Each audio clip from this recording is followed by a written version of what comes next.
రాజ్యమేది లేదు గాని రాణిలాగా చూసుకుంటా కోట కట్టలేను గాని కళ్ళల్లో నిన్నే దాచుకుంటా రాత ఎట్లా రాసి ఉన్నా మార్చి నీతో రాసుకుంటా స్వర్గమంటూ ఉన్నదంటే అది నీతోనే ప్రతిరోజు పంచుకుంటా నిన్ను గన్న మీ నాన్నకన్నా లారు ముద్దుగా సాదుకుంటా నీకు కోపం వస్తే కొంత దూరం ఉంటా నువ్వు గీత గీస్తే నేను దాటనంటా కంట నీరు కంటి రెప్ప దాటకుండా కాటుకై కావలుంటా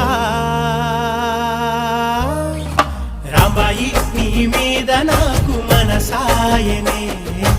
ఏనాడు నిన్ను వీడిపోని నీడైతనే